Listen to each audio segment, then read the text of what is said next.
Capítulo 36. O toque da fé. Voltando a Gérgesa, para a margem ocidental do mar da Galileia, Jesus encontrou uma multidão reunida esperando por ele.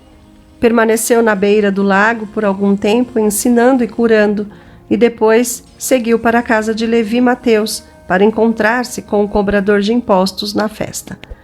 Foi ali que Jairo, o dirigente da sinagoga, o encontrou. Angustiado, ele exclamou: "Minha filhinha está morrendo. Vem, por favor, e impõe as mãos sobre ela, para que ela seja curada." Marcos capítulo 5, verso 23. Jesus imediatamente saiu com o dirigente para a casa dele. Os discípulos ficaram surpresos por ele ter concordado com o pedido do orgulhoso rabino, mas acompanharam o mestre e o povo foi junto. Jesus e seus companheiros avançavam vagarosamente, pois a multidão se comprimia em torno dele.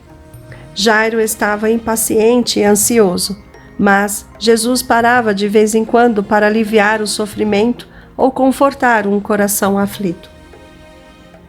Eles ainda estavam a caminho quando um mensageiro, depois de abrir a passagem entre a multidão, deu a notícia de que a filha de Jairo havia morrido.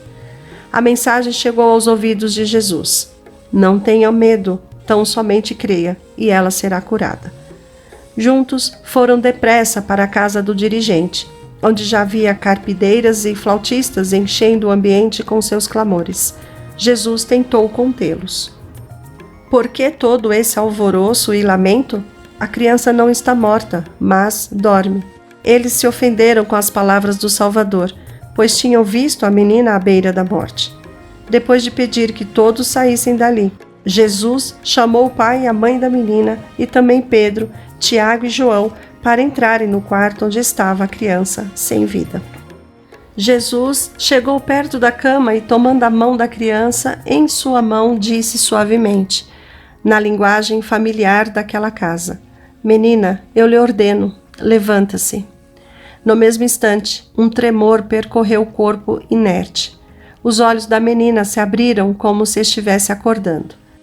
Ela olhou para o grupo ao seu redor e, maravilhada, se levantou. Seus pais a abraçaram, chorando de alegria. A caminho da casa do dirigente, Jesus havia encontrado uma pobre mulher que por 12 anos vinha sofrendo de uma doença que fazia de sua vida um fardo. Ela havia gastado todo o de seu dinheiro com médicos e remédios, só para finalmente ouvir que não havia cura para ela. Mas suas esperanças reviveram quando ouviu falar de Cristo. Ela pensou que se pudesse chegar até ele, seria curada. Mesmo debilitada e sofrendo, ela foi até a praia onde Jesus estava ensinando e tentou abrir caminho entre a multidão, mas não conseguiu. Ela o seguia desde a casa de Levi e Mateus, sem que pudesse se aproximar dele, e já estava quase desistindo. De repente, ele chegou bem perto dela. Ela estava na presença do grande médico, mas, com toda aquela confusão, ela não conseguia falar com ele. Tampouco dava para vê-lo, ainda que rapidamente. Com medo de perder sua única chance de ser curada, ela forçou o caminho, dizendo para si mesma: "Se eu tão somente tocar em seu manto, ficarei curada." No momento em que ele passou por perto, ela avançou, conseguindo apenas tocar na borda de sua vestimenta. Naquele único toque se concentrava a fé que ela alimentara em toda a sua vida. Instantaneamente, sua dor e fraqueza deram lugar ao vigor da saúde perfeita. Com o coração agradecido, ela tentou se esgueirar entre a multidão, mas de repente, Jesus deteve. Olhando ao seu redor, ele perguntou num tom de voz que todos puderam ouvir acima da confusão: "Quem me tocou?" Considerando que ele estava sendo empurrado de todos os lados, aquela pergunta parecia estranha. Pedro, sempre pronto a falar, disse: "Vês a multidão aglomerada ao teu redor e ainda perguntas quem tocou em mim?" Jesus respondeu: "Alguém tocou em mim. Eu sei que de mim saiu poder." O Salvador pôde distinguir o toque da fé do contato casual da despreocupada multidão. Ele não deixaria passar em branco uma confiança como aquela. Diria palavras de conforto para a humilde mulher, palavras que seriam uma bênção aos seus seguidores no fim dos tempos. Olhando na direção da mulher, Jesus insistiu em saber quem o havia tocado. Vendo que não podia se esconder, ela se adiantou tremendo.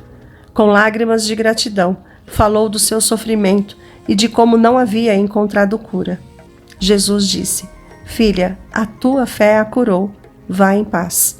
Ele não deu nenhuma chance para que um simples toque em suas vestes virasse superstição. A cura ocorreu por meio da fé, que se apoderou do seu divino poder. A fé viva traz cura.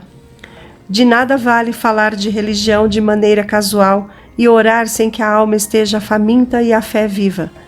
Uma fé teórica que aceita Cristo meramente como Salvador do mundo nunca poderá trazer cura à vida espiritual. Fé não é concordar intelectualmente com a verdade. Não é suficiente crer sobre Cristo. Temos que crer nele. A fé salvadora é uma transação pela qual os que recebem a Cristo se unem a Deus e com ele se relacionam mediante um concerto. Fé genuína significa aumento no vigor e confiança profunda e voluntária, pelos quais nosso espírito se torna um poder vencedor. Depois de curar a mulher, Jesus quis que ela reconhecesse a bênção que recebera. Os dons que o Evangelho oferece não devem ser desfrutados em segredo. Nosso reconhecimento da fidelidade de Deus é o meio escolhido pelo céu para revelar Cristo ao mundo. O testemunho da nossa experiência será dentre todos os mais eficazes.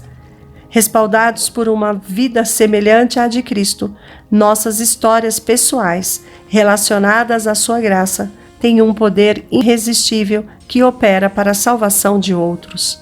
Quando os 10 leprosos procuraram Jesus para ser curados, eles foram purificados. Somente um, porém, voltou para dar-lhe glória. Os outros seguiram o caminho deles e se esqueceram daqueles que os havia curado. Quantas vezes nós fazemos a mesma coisa? O Senhor ergue o enfermo, livra as pessoas do perigo, aciona os anjos para salvá-las de desastres e para protegê-las da doença e da destruição. Salmos 91, verso 6. E, no entanto, elas se esquecem do seu grande amor. Por causa da ingratidão, fecham o coração para a graça de Deus. É para o nosso próprio bem que devemos manter cada dom de Deus fresco em nossa memória. Isso fortalece nossa fé. Que nos lembremos então da amorosa bondade do Senhor e que, ao recordarmos a maneira como Ele lida conosco, declaremos: como posso retribuir ao Senhor toda a sua bondade para comigo? Salmos 116, verso 12.